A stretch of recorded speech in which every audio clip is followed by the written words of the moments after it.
ಮಾನ್ಯ ಸಭಾಧ್ಯಕ್ಷರೇ, ಉತ್ತರವನ್ನ ಕೊಟ್ಟಿದ್ದಾರೆ. ನನ್ನ ಉಪ ಪ್ರಶ್ನೆ ಇಡೀ ರಾಜ್ಯದಲ್ಲಿ 1126 ಮೆಟ್ರಿಕ್ ಪೂರ್ವ ವಿದ್ಯಾರ್ಥಿ ನಿಲಯಗಳಿದಾವೆ.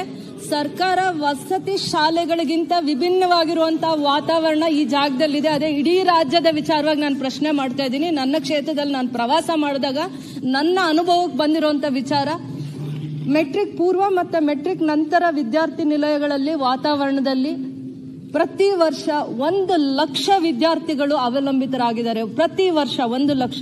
ಪೋಷಕರ ಆರ್ಥಿಕ ಪರಿಸ್ಥಿತಿ ಈ ವಸತಿ ಶಾಲೆಗಳಲ್ಲಿ ಅಥವಾ ವಸತಿ ನಿಲಯಗಳನ್ನ ಅವಲಂಬಿಸಬೇಕಿರುವಂತ ಪರಿಸ್ಥಿತಿ ಬಂದಿದೆ. ತಂದೆ ತಾಯಿಗಳ ಆರೈಕೆ ಇಲ್ಲದೆ ಇರುವಂತ ಮಕ್ಕಳು, ಪೋಷಕರ ಆರ್ಥಿಕ ಪರಿಸ್ಥಿತಿ, ಕಾರ್ಮಿಕ ವರ್ಗದವರು, ವಿಶೇಷವಾಗಿ ಪರಿಶಿಷ್ಟ ವರ್ಗ, ಪರಿಶಿಷ್ಟ ಪಂಗಡದ ಮಕ್ಕಳು ಸಮಾಜ ಕಲ್ಯಾಣ ಇಲಾಖೆಯ ವಸತಿ ನಿಲಯಗಳನ್ನ ಆಶ್ರಯಿಸಿರ್ತಾರೆ. ಸರ್ಕಾರ ಮುಂಜೂರಾತಿಗಿಂತ, ಅಂದ್ರೆ ಸರ್ಕಾರ ಒಂದು ನಿಗದಿಪಡಿಸಿರುತ್ತೆ, ಆ ಮುಂಜೂರಾತಿಗಿಂತ ದಾಖಲೆಗಿಂತ ಹೆಚ್ಚಿನ ಸಂಖ್ಯೆಯಲ್ಲಿ ಇಲ್ಲಿನ ಮಕ್ಕಳು ಅಡ್ಮಿಷನ್ಸ್ ಆಗ್ತಾರೆ.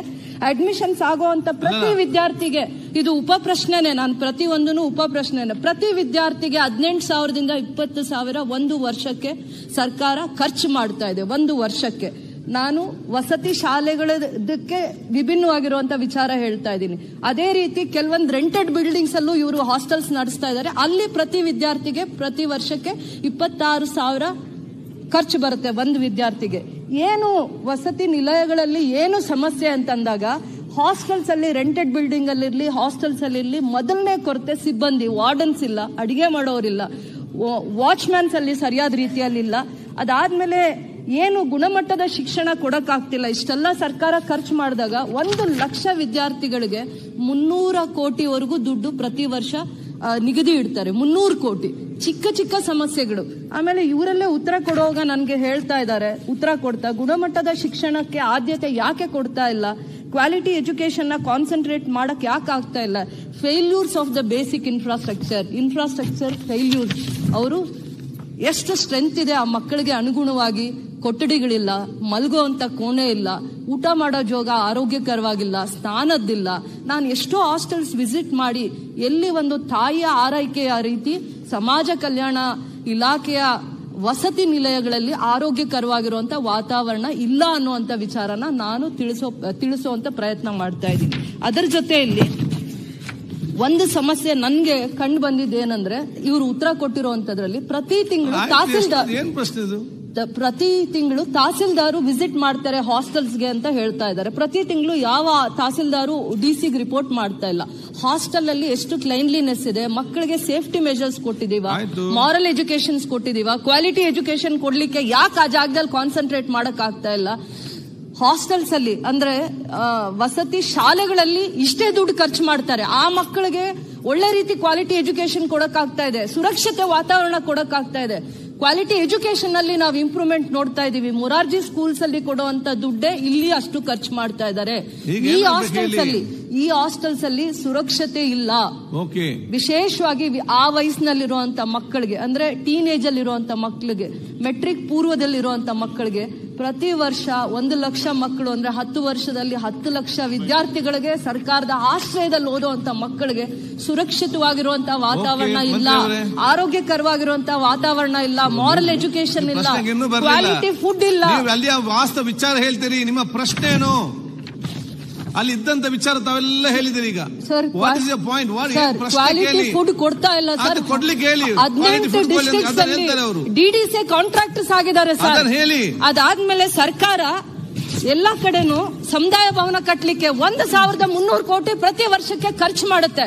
ಆದ್ರೆ ವಸತಿ ನಿಲಯಗಳಲ್ಲಿ ಮೂಲಭೂತವಾಗಿರುವಂತಹ ಸೌಕರ್ಯ ಕೊಡ್ಲಿಕ್ಕೆ ತಾರತಮ್ಯ ಮಾಡುತ್ತೆ, ಮಲತಾಯಿ ಧೋರಣೆ ಮಾಡುತ್ತೆ. ಮಾಡಕೂಡ್ದು. ಯಾಕಂದ್ರೆ ಸಮುದಾಯ ಭವನಗಳಿಗೆ 1,000 ಕೋಟಿ ಮಾಡಿ ಅಲ್ಲಿ ಖರ್ಚು ಮಾಡ್ಲಿ, ತಪ್ಪಿಲ್ಲ. ಆದ್ರೆ ಅಲ್ಲಿ ಯಾವುದೇ ಕಲ್ಯಾಣ ಕಾರ್ಯಕ್ರಮಗಳು ನಡೆಯಲ್ಲ. ಒಂದ್ಸತಿ ಕಟ್ಟದಾದ್ಮೇಲೆ ಪ್ರಶ್ನೆ ಕೇಳ್ತೀರಾ, ಅಲ್ಲಿ ಇದ್ದಂತ ವಾಸ ವಿಚಾರ ವರದಿ ಕೊಡ್ತೀರಾ, ಪ್ರಶ್ನೆ ಕೇಳಿ. ಏನಾಗ್ಬೇಕು ಈಗ ಅಲ್ಲಿ? ನನ್ನ ಕನ್ಸರ್ನ್ ಸುರಕ್ಷತೆ ಸಿಗ್ಬೇಕು, ಸುರಕ್ಷತೆ ಇಲ್ಲ, ಊಟ ಸರಿ ಬರ್ಬೇಕು, ಊಟದ್ದು ಕ್ವಾಲಿಟಿ ಇಲ್ಲ, ಭಯ ಇಲ್ಲ ಸರ್, ವಾರ್ಡನ್ಸೇ ಇಲ್ಲ. ಬಹಳ ಜಾಗದಲ್ಲಿ ಆಯ್ತು, ಪ್ರಶ್ನೆ ಕೇಳಿ. ಅಧ್ಯಕ್ಷರೇ, ಮಾನ್ಯ ಸದಸ್ಯರ ವಿಚಾರ ಬಹಳ ಸೀರಿಯಸ್ ಅದ, ತಾವು ದಯಮಾಡಿ ಗಂಭೀರ ತಗೊಳ್ಳಿ. ಅಧ್ಯಕ್ಷರೇ, ಸೀರಿಯಸ್ ಹೇಳತ್ತಾರ ಅಧ್ಯಕ್ಷರೇ, ಹೇಳ್ತಾರ ತಾವು ಇದು ಈಸಿ ತೋಲತ್ತೀರ ಅಧ್ಯಕ್ಷರೇ. ಡೈರೆಕ್ಟರ್ಗಳು ಗುತ್ತೇದಾರಾಗ್ಯಾರ ಅಂತ ಹೇಳ್ತಾರ ಶಾಸಕರು ಎಲ್ಲ ಗೊತ್ತು. ಮಕ್ಕಳಿಗೆ ಸುರಕ್ಷತೆ ಇರುವಂತ ವಾತಾವರಣ ವಸತಿ ನಿಲಯಗಳಲ್ಲಿ ನಾನು ನೋಡ್ಲಿಲ್ಲ. ಯೋಗ್ಯಕರವಾಗಿರೋದು ಅಥವಾ ಆರೋಗ್ಯಕರವಾಗಿರುವಂತ ವಾತಾವರಣ ನಾನು ನೋಡ್ಲಿಲ್ಲ. ಬರೀ ಫುಡ್ ವಿಚಾರ ಮಾತಾಡ್ತಿಲ್ಲ. ಮಲತಾಯಿ ಧೋರಣೆ ಯಾಕೆ ಹೇಳ್ತೀನಿ ಅಂದ್ರೆ, ಅಲ್ಲಿ ಯಾವುದೇ ಒಂದು ಅಫಿಷಿಯಲ್ ಆಗಿ ವಿಸಿಟ್ ಇದೆ ಅಂತ ಹೇಳ್ತಾ ಇದಾರಲ್ಲ, ಅಂತ ವಿಸಿಟ್ಸು ಅಂತ ಕಮಿಟೀಸು ಯಾವ ಜಿಲ್ಲಾ ಹಂತದಲ್ಲಿ ತಾಲೂಕ್ ಹಂತದಲ್ಲಿ ಆಗ್ತಾ ಇಲ್ಲ. ಫೇಲ್ಯೂರ್ಸ್ ಇದಾವೆ, ಅಡ್ಮಿನಿಸ್ಟ್ರೇಷನಲ್ ಫೇಲ್ಯೂರ್ಸ್ ಇದಾವೆ. ಅದರ ಬಗ್ಗೆ ವ್ಯವಸ್ಥಿತವಾಗಿರುವಂತದ್ದು ಡಿಸಿ ಹಂತದಲ್ಲಿ, ತಹಸೀಲ್ದಾರ್ ಹಂತದಲ್ಲಿ, ರೆವಿನ್ಯೂ ಡಿಪಾರ್ಟ್ಮೆಂಟ್ ಎಷ್ಟೋ ಅವ್ರಿಗೆ ತಲೆನೋವು ಇರೋದ್ರಿಂದ ಈ ಹಾಸ್ಟೆಲ್ಸ್ ಅಲ್ಲಿ ಓದುವಂತ ಬಡ ಮಕ್ಕಳ ಬಗ್ಗೆ ಗೌರವ ಕಾಳಜಿ ಇಲಾಖೆ ಅಧಿಕಾರಿಗಳಿಗೆ ಇರಲ್ಲ. ಅದರಿಂದ ಪ್ರಿನ್ಸಿಪಲ್ ಸೆಕ್ರೆಟರಿ ಹಂತದಲ್ಲಿ ಮಾನಿಟರಿಂಗ್ ಆಗ್ಬೇಕಾಗತ್ತೆ. ಅದಾದ್ಮೇಲೆ ಸರ್ಕಾರ ಏನು ಒಂದು ನಿಗದಿ ಇಟ್ಟಿದೆ, ಹಾಸ್ಟೆಲ್ಸ್ ಅಲ್ಲಿ ಇಷ್ಟೇ ಸಂಖ್ಯೆ ಭರ್ತಿ ಆಗ್ಬೇಕು ಅಂತ, ಆ ಲಿಮಿಟ್ ನ ತೆಗಿಬೇಕು. ಯಾಕಂದ್ರೆ 90,000 ಲಿಮಿಟ್ ಇಟ್ಟಿದ್ರು, 1 ಲಕ್ಷ ದಾಖಲಾತಿ ಆಗಿದೆ. ಸರ್ಕಾರ ಮಂಜೂರು ಮಾಡೋ ಅನುದಾನ ಅಲ್ಲಿ ಕಡಿಮೆ ಆದಾಗ ಮಕ್ಕಳಿಗೆ ಆರೋಗ್ಯಕರವಾಗಿರೋ ವಾತಾವರಣ ಹೇಗೆ ಇಡ್ಲಿಕ್ಕೆ ಆಗುತ್ತೆ? ಅದಾದ್ಮೇಲೆ ಅಧಿಕಾರಿಗಳು, ಎಷ್ಟು ಜನ ಅಧಿಕಾರಿಗಳು ಡಿಡಿಸಿ ಇದಾರೆ ಜಿಲ್ಲಾ ಹಂತದಲ್ಲಿ? ಸದಸ್ಯರಿಗೆ ಪ್ರಶ್ನೆ ಏನು?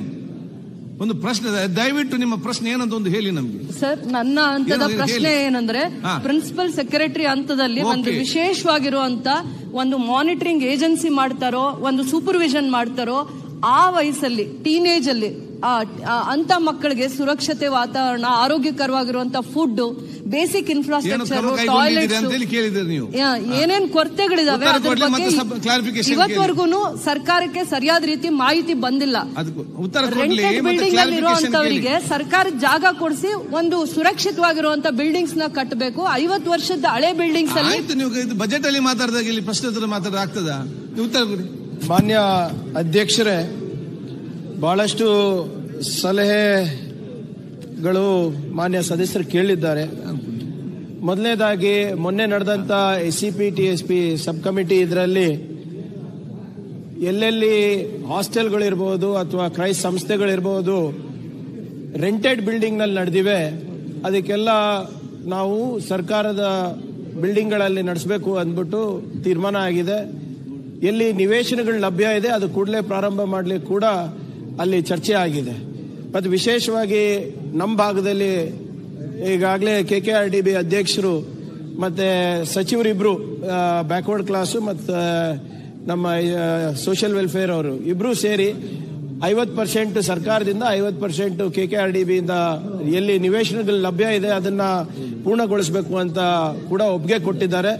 ಸೊ ಹಾಗಾಗಿ ಅದನ್ನ ಟಾಪ್ ಪ್ರಯಾರಿಟಿನಲ್ಲಿ ಎಲ್ಲಿ ರೆಂಟೆಡ್ ಬಿಲ್ಡಿಂಗ್ ಇವೆ ಅಲ್ಲಿ ಸರ್ಕಾರದ ಇನ್ಫ್ರಾಸ್ಟ್ರಕ್ಚರ್ ಮತ್ತೆ ಅಲ್ಲಿ ಸಿಬ್ಬಂದಿಗಳು ಏನ್ ಸ್ಯಾಂಕ್ಷನ್ ಪೋಸ್ಟ್ ಇದೆ ಅದನ್ನ ಮಾಡುವಂತ ಕ್ರಮವನ್ನ ನಾವು ಜರುಗಿಸ್ತೀವಿ. ಅದರ ಜೊತೆಗೆ ಅವರು ತಹಸೀಲ್ದಾರ್ಗಳು ಹಾಸ್ಟೆಲ್ಗಳನ್ನ ವಿಸಿಟ್ ಮಾಡಬೇಕು, ಕ್ರೈಸ್ಟ್ ಸಂಸ್ಥೆಗಳನ್ನ ವಿಸಿಟ್ ಮಾಡಬೇಕು ಅಂತ ಏನು ಹೇಳಿದ ಒಂದು ಸಲಹೆ ನೀಡಿದ್ದಾರೆ. ಅದು ಸರಿಯಾಗಿ ಆಗ್ತಾ ಇಲ್ಲ ಅಂತ ಅವ್ರು ಹೇಳ್ತಾ ಇರೋದು. ನಾವು ಕೂಡ ನಮ್ಮ ಇಲಾಖೆ ವತಿಯಿಂದ ಸಿಇಒಗಳಿಗೆ ಆದಷ್ಟು ಮಟ್ಟಿಗೆ ಫೀಲ್ಡ್ ವಿಸಿಟ್ ಮಾಡಿಸಬೇಕು ಅಂತ ಕೂಡ ನಾವು ಹೇಳಿದ್ದೀವಿ. ಮತ್ತು ವಿಶೇಷವಾಗಿ ಹಾಸ್ಟೆಲ್ಗಳಲ್ಲೇ ಹೋಗಬೇಕು ಅಂತ ಕೂಡ ನಾವು ಆದೇಶವನ್ನ ನಾವು ಆಗಲೇ ಹೊರಡಿಸಿದ್ದೀವಿ. ಅದನ್ನ ಫಾಲೋ ಅಪ್ ಕೂಡ ಪ್ರತಿ ತಿಂಗಳು 2ನೇ ತಾರೀಕಿಗೆ ನಾವು ಫಾಲೋ ಅಪ್ ಮಾಡ್ತೀವಿ. ಮೊನ್ನೆ ಕೂಡ ಮಾನ್ಯ ಮುಖ್ಯಮಂತ್ರಿಗಳು ಇಲ್ಲೇ ಒಂದು ಹಾಸ್ಟೆಲಿಗೆ ಹೋಗಿ ಅವರು ಕೂಡ ಮಧ್ಯಾಹ್ನ ಊಟ ಮಾಡಿದ್ದಾರೆ. ಅದರ ಎನ್ರೋಲ್ಮೆಂಟ್ ಬಗ್ಗೆ ಹೇಳಿದ್ರು. ಇನ್ಫ್ರಾಸ್ಟ್ರಕ್ಚರ್ ಕಮ್ಮಿ ಆಗಿದೆ ಮತ್ತೆ ಎನ್ರೋಲ್ಮೆಂಟ್ ಜಾಸ್ತಿ ಆಗಿದೆ ಅಂತ. ಖಂಡಿತವಾಗಿ ಇಲ್ಲಿ ಗುಣಮಟ್ಟವಾದಂತಹ ಶಿಕ್ಷಣ ಸಿಗ್ತಾ ಇರೋದ್ರಿಂದ ಎನ್ರೋಲ್ಮೆಂಟ್ ಜಾಸ್ತಿ ಆಗ್ತಾ ಇದೆ. ನೀವು ಮೊನ್ನೆ ನಡೆದಂತ SSLC ರಿಸಲ್ಟ್ ತೆಗೆದು ನೋಡಿದ್ರೆ ಆಲ್ಮೋಸ್ಟ್ 100% ರಿಸಲ್ಟ್ ನಮ್ಮ ಕ್ರೈಸ್ಟ್ ಸಂಸ್ಥೆಗಳಿಂದ ಹೊರಗೆ ಬರ್ತಾ ಇದೆ. ಹಾಸ್ಟೆಲ್ ನಲ್ಲಿ ಇರುವಂತಹ ವ್ಯವಸ್ಥೆಗಳ ಬಗ್ಗೆ ಅಂದ್ರೆ ಆರೋಗ್ಯ ಇರಬಹುದು, ಶಿಕ್ಷಣ ಇರಬಹುದು, ಮತ್ತೆ ಅವರ ಸುರಕ್ಷತೆ ಬಗ್ಗೆ ಇರಬಹುದು, ಅದು ಕೂಡ ಅದ್ರ ಮೇಲೆ ಗಮನ ಕೊಡಬೇಕು ಅಂತ ಮಾನ್ಯ ಸಚಿವರು ಹೇಳ್ತಾ ಇದ್ದಾರೆ. 100% ಅದನ್ನ ವೈಜ್ಞಾನಿಕವಾಗಿ ನಾವು ಪರಿಶೀಲನೆ ಮಾಡಿಬಿಟ್ಟು ಕ್ರಮವನ್ನ ನಾವು ವಹಿಸ್ತೀವಿ. ಯಾವುದೇ ರೀತಿಯಾಗಿ ಮಕ್ಕಳಿಗೆ ಸುರಕ್ಷತೆ ನಲ್ಲಿ ಮತ್ತೆ ಅವರ ಆಹಾರ ಮತ್ತೆ ಆರೋಗ್ಯದಲ್ಲಿ ನಾವು ಕಾಂಪ್ರಮೈಸ್ ಮಾಡ್ಲಿಕ್ಕೆ ತಯಾರಿಲ್ಲ. ಅದನ್ನ ಏನೇನು ಸಲಹೆಗಳನ್ನ ಮಾನ್ಯ ಶಾಸಕರು ಕೊಟ್ಟಿದ್ದಾರೆ ಅದು ಸಚಿವರ ಗಮನಕ್ಕೆ ತಂದು ಕೂಡಲೇ ಅದಕ್ಕೆ ಕ್ರಮ ವಹಿಸಲಿಕ್ಕೆ ಅಧಿಕಾರಿಗಳು ಕೂಡ ಇಲ್ಲೇ ಇದ್ದಾರೆ. ಅವರಿಗೂ ಕೂಡ ನಾನು ಅಧ್ಯಕ್ಷರೇ ಸರಿಗ ಸಭಾಧ್ಯಕ್ಷರೇ, ಗೌರವಾನ್ವಿತ ಸದಸ್ಯೆ ಶ್ರೀಮತಿ ರೂಪಕಲಾ ಅವರು ಬಹಳ ಒಂದು ಒಳ್ಳೆ ಗಂಭೀರ ವಿಚಾರ ತಂದಿದ್ದಾರೆ. ಅವ್ರು ಬಹಳ ಹಾರ್ಡ್ವೇರ್ ಬಗ್ಗೆ ಹೇಳ್ತಾ ಇದ್ದಾರೆ, ಆ ಸಮಸ್ಯೆ ಈ ಕೊರತೆ ಅಂತ. ಸಭಾಧ್ಯಕ್ಷರೇ, ನನ್ನ ಕನ್ಸರ್ನ್ ಒಂದೇ, ಸೋಷಿಯಲ್ ಕನ್ಸರ್ನ್ ಇಂದ ನಾನು ಇವತ್ತು ಈ ಪ್ರಶ್ನೆನ ತೆಗೆದಿರುವಂತದ್ದು. ಪ್ರೀ ಮೆಟ್ರಿಕ್ ಹಾಸ್ಟೆಲ್ಸ್ ಅಲ್ಲಿ 1 ಲಕ್ಷ ಮಕ್ಕಳು ಓದುವಂತ ಜಾಗದಲ್ಲಿ ಮೇಂಟೆನೆನ್ಸ್ಗೆ 289 crores ಬೇಕಾಗಿರುತ್ತೆ.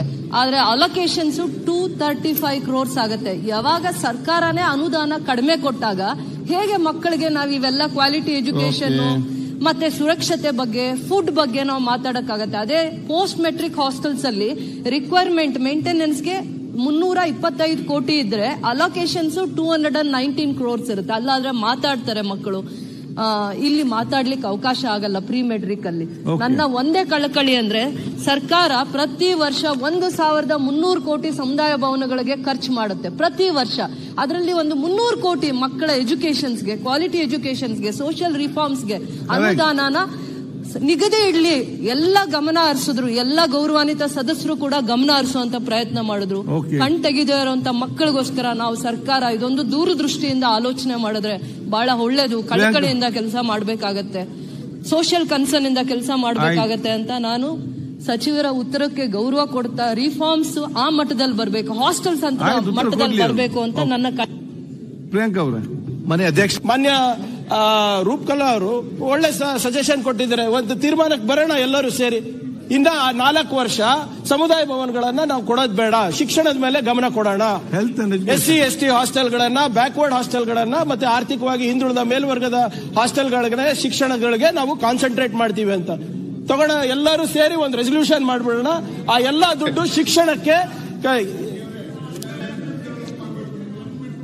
ಇಲ್ಲ ಸಮುದಾಯ ಭವನ ಅಷ್ಟೇ ಸರ್. ಇಲ್ಲ ಅಧ್ಯಕ್ಷರೇ, ನಾನೇನು ಹೇಳ್ತಾ ಇದ್ದೀನಿ, I will tell you sir. ನಾನು ಹೇಳಿದ್ದೀನಿ ಈ ಅಧ್ಯಕ್ಷ ಈ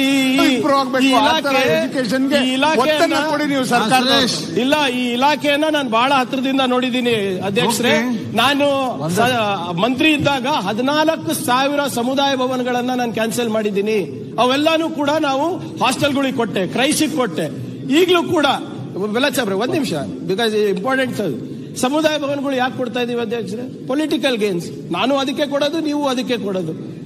ಆದ್ರೆ ಯಾವ ಸಮುದಾಯ ಭವನ ಕಟ್ತಾ ಇದೀವಿ, ಆ ಮಕ್ಕಳ ಭವಿಷ್ಯ ಏನಾಗ್ತಾ ಇದೆ ಅಂತ ನಾವು ಕಾಳಜಿ ವಹಿಸ್ತಾ ಇಲ್ಲ. ಇಲ್ಲಿ ನಾವು ಹೇಳ್ತಾ ಇದೀವಿ ಒಂದು ರೆಸಲ್ಯೂಷನ್ ಮಾಡ್ಲಿ ಅಧ್ಯಕ್ಷರೇ. ಖಂಡಿತವಾಗೂ ಬಹಳ ಉತ್ತಮವಾದಂತ ಸಲಹೆ ಇದೆ. ಆದ್ರೆ ಆ ಸಲಹೆಯನ್ನ ಅನುಷ್ಠಾನಕ್ಕೆ ತಗೊಳ್ಳಕ್ಕೆ, ನಿರ್ಣಯ ತಗೊಳ್ಳಿಕ್ಕೆ ಈ ಸದನಕ್ಕೆ ಧೈರ್ಯ ಇದೆಯಾ ಅಂತ ನಾವು ನೋಡ್ಬೇಕಷ್ಟೇ. ಪ್ಲೀಸ್ ಚಿಂತನೆಗೆ ನನ್ನ ಧನ್ಯವಾದಗಳನ್ನು ಹೇಳ್ತಾ, ಧೈರ್ಯ ಇದೆ ಸರ್ಕಾರಕ್ಕೆ, ಇಂಥ ಬದಲಾವಣೆಗಳನ್ನ ತರುತ್ತೆ ಸರ್ಕಾರ ಅಂತ ನಂಬಿಕೆಯಿಂದ ಈ ವಿಚಾರದ ಬಗ್ಗೆ ಮಾತಾಡಿದ್ದೀನಿ, ನಾನು ಧ್ವನಿ ಎತ್ತಿದ್ದೀನಿ, ನಿಮ್ಮ ಮುಖಾಂತರ ಗಮನ ಸೆಳೆದಿದ್ದೀನಿ. ಕಟ್ಸಿದ್ದೀನಿ ಕ್ರೈಸ್ತು, ಆದ್ರೂ ನಮ್ಗೆ ಓಟ್ ಬೀಳಲ್ಲ, ಏನ್ ಮಾಡ್ಲಿ ಹೇಳಿ. ಈ ಸಲಹೆ